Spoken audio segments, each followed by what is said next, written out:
বিজ্ঞানের ইতিহাসে এমন কিছু মানুষ আছে যারা এক আবিষ্কারের মাধ্যমে পুরো পৃথিবীকে তাক লাগিয়ে দেন। জেমস ওয়াটসন ছিলেন তাদের মধ্যে অন্যতম।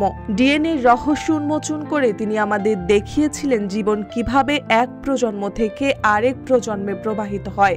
৯৭ বছর বয়সে যুক্তরাষ্ট্রের নিউ ইয়র্কে শেষ নিঃশ্বাস ত্যাগ করেন এই বিশ্বখ্যাত জেনেটিক গবেষক। জেমস ওয়াটসনের জীবন শুরু থেকে বিস্ময়কর ছিল।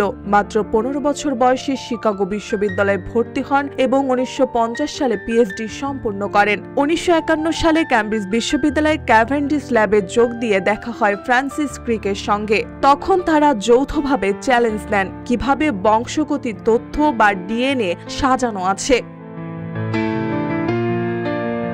১৯৫৩ সালে নেচার জার্নালে প্রকাশিত গবেষণাপত্রে দেখা যায় ডিএনএ একটি প্যাঁচানো সিঁড়ির মতো গঠিত।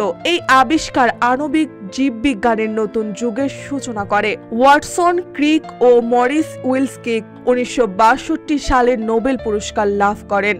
তবে আবিষ্কারের পেছনে ছিলেন আড়ালের নায়িকা রোজালিন্ড ফ্যান্সলিন। তার এক্স-রে ডিফ্র্যাকশন ডেটা ছাড়া ওয়াটসন ক্রিকের কাজ অসম্ভব হতো।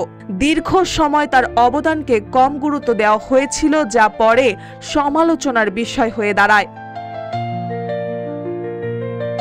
নোবেল জয়ের পরও ওয়াটসন বিজ্ঞানের ক্ষেত্রে সক্রিয় ছিলেন। হার্ভার্ড বিশ্ববিদ্যালয়ে যোগদান, কোল্ড স্প্রিং হার্বাল ল্যাবরেটরির নেতৃত্ব নেওয়া এবং হিউম্যান জিনোম প্রজেক্টে গুরুত্বপূর্ণ ভূমিকা পালন সবই তার গবেষণার গুরুত্ব প্রমাণ করে। তবে নিজেকে তিনি সবসময় অন্যভাবে চিনতেন। ২০০৭ সালে এক সাক্ষাৎকারে বলেছিলেন তার জীবনের সেরা কাজ হলো লেখা, বিশেষ করে দ্য ডাবল হেলিক্স, যা তরুণদের বিজ্ঞান অনুসরণে অনুপ্রেরণা দেয়।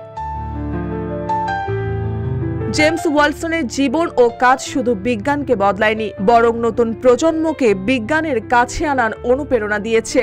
ডিএনএর রহস্য উন্মোচন করে তিনি দেখিয়েছেন জীবন কত চমকপ্রদ ও অবিশ্বাস্য।